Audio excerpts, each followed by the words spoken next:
भारत की खोज का अगला टॉपिक है अतीत का भार। अतीत का भार, इसका अर्थ इस प्रकार से समझिए। अतीत मीन्स होता है बीता हुआ, पिछला या भूतकाल का। भार मीन्स वजन होता है, लेकिन यहाँ असर, यानी अतीत जो प्राचीन काल का जो असर है वह हमारे ऊपर या हमारी सभ्यता, हमारी कल्चर के ऊपर कितना होता है, इसके बारे में वो यहाँ बताना चाह रहे हैं। कौन? नेहरू जी। क्या कह रहे हैं? दूसरी जेलों की तरह यहाँ अहमदनगर के किले में भी मैंने बागवानी करना शुरू कर दिया। बागवानी होता है जो सब्जियां हैं, फूल हैं, है ना, फल हैं, इनके छोटे छोटे पौधे लगाना, उन्हें उगाना। तो कह रहे जैसे मैं दूसरी जेलों में रहता था तो 24 घंटे बस खाली बैठे रहना है, कोई काम नहीं करना है, तो उस टाइम को कैसे स्पेंड किया जाए, टाइम को कैसे निकाला जाए, इस वजह से मैं छोटे मोटे इस प्रकार के काम करने लगता था। कह रहे हैं रोज़ ही मैं वहाँ अपनी कोठरी से बाहर निकल जाता और धूप में फलों फूलों के लिए और जो सब्जियां थी उनके लिए क्यारियां बनाने लगता, जिनमें उनको बोया जा सके। हम कह रहे हैं मिट्टी बहुत ख़राब थी, पथरीली और पुराने मलबे, अवशेष। अवशेष मीन्स पुराने चिन्ह, खंड। जो कोई कोई बिल्डिंग बनी हो और उसको कोई विस्फोट से उड़ा दिया जाए तो क्या हो गए? अवशेष हो गए, उसके प्राचीन चिन्ह हो गए। तो कह रहे हैं जो मिट्टी थी बड़ी ही ख़राब थी, और जब मैं उस मिट्टी को खोदता था क्यारियाँ बनाने के लिए तो उसमें वही प्राचीन जो अवशेष थे, जो उसके भाग थे, वो वही मलबे निकलने लगते थे, वही सीमेंट, चूना, पत्थर, ये सारी चीज़ें। कह रहे यह एक ऐतिहासिक स्थल है क्योंकि यह प्राचीन काल से एक ऐतिहासिक नगर रहा है, किला रहा है।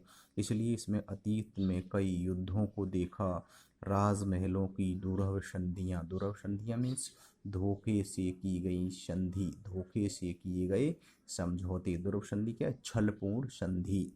ऐसी संधियों को उसने देखा। इतिहास, लेकिन इसका जो इतिहास है बहुत पुराना नहीं है, लेकिन इतिहास में जो कुछ घटित होता है वो सारी चीज़ों को इसने देखा था। घटनाओं की दृष्टि से कोई विशेष अहमियत, अहमियत मीन्स खासियत, लेकिन जो घटनाएं हैं उनके संबंध में कोई खासियत भी नहीं है, कोई विशेषता भी नहीं। इससे जुड़ी एक घटना वो कह रहे हैं हमें याद आ रही है, उसके बारे में मैं यहाँ बताना चाहता हूँ। क्या? चांद बीबी नाम की एक सुंदर महिला के साहस की कहानी। साहस मीन्स बहादुर, बहादुर या बहादुरी से भरी हुई। करे चांद बीबी नामक यहाँ की एक शासिका थी, उसकी एक बहादुरी से भरी हुई कहानी है। क्या?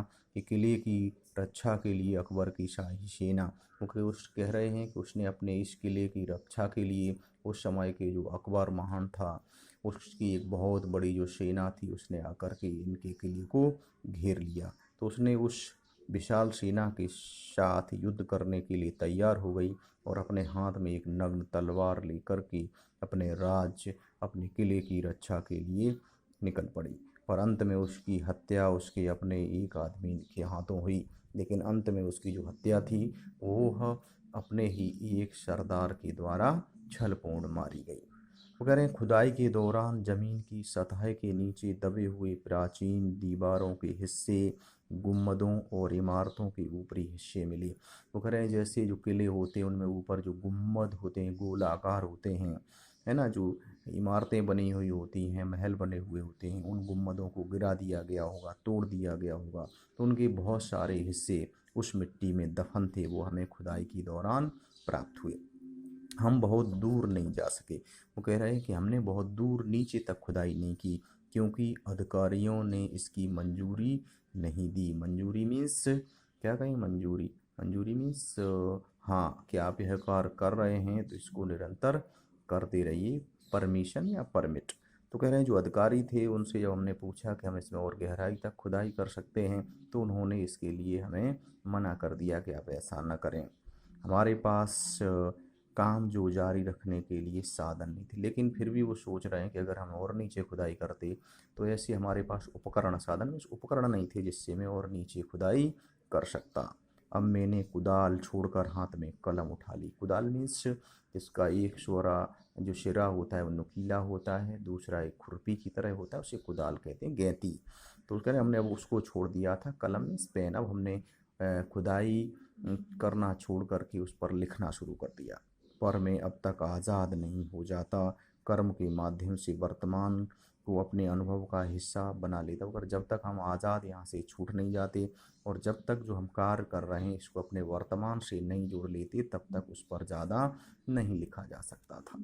न ही पैगंबर की भूमिका अख्तियार, अख्तियार में स्वीकार, पैगंबर में मुसलमानों के धर्म गुरु हजरत मोहम्मद कह रहा है, न ही मैं कोई ईश्वर की भूमिका स्वीकार कर सकता था।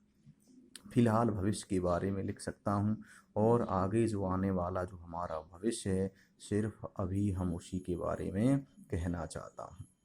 कह रहे हैं आगे अतीत पर मैं उसके बारे में भी किसी इतिहासकार, लेकिन हमारा जो अतीत है उसमें किसी इतिहासकार या कोई विद्वान होता है उसकी जो विद्वता से भरी हुई जो शैली होती है, जो वर्णन होता है, वैसा भी मैं नहीं लिख सकता। जैसे उपन्यास लिखे जाते हैं, कहानियाँ लिखी जाती हैं एक लेखक की तरह, वैसा मैं नहीं कर सकता था। मैं पहले की ही तरह अपने आज के विचारों, कह रहे हैं जो हमारे पहले के विचार थे और आज हमने जिन चीज़ों को देखा, जो विचार हमारे अंदर आए क्रियाकलापों के साथ और हमारे जो कार्य रहे उनके साथ, जो एक संबंध स्थापित हुआ है, जो एक मेलजोल हुआ है विचारों का, देखने से, सुनने से, समझने से, उसको सामंजस्य बिठा करके मैं कुछ लिखना चाहता हूँ। गेटे ने एक बार कहा था, गेटे एक पाश्चात्य विचारक है, विद्वान है, उसने कहा था कि इस तरह का इतिहास लेखन अतीत के भारी बोझ से एक सीमा तक राहत दिलाता है कि हम अतीत और जो हमारा वर्तमान है अगर उसको मिला करके जो हम लिखना चाह रहे हैं, तो अतीत जो हमारा बीता हुआ है, प्राचीन है, उसका जो एक वज़न, जो एक असर हमारे ऊपर रहता है, अगर हम उनको लिखना शुरू कर दें, उसको अपने अंदर से निकालना शुरू कर दें, तो कहीं ना कहीं यह हमारे हृदय पर एक जो भार है, एक जो वजन है, जो एक असर है, उस असर को काफ़ी हद तक, काफ़ी सीमा तक कम कर सकता है। तो मैं भी उसी असर को, उसी दबाव को अपने अंदर से कम करना चाह रहा था और लोगों को अपनी जो प्राचीन वैभव है, जो संपन्नता है, उसके बारे में भी जानकारी देना चाह रहा था।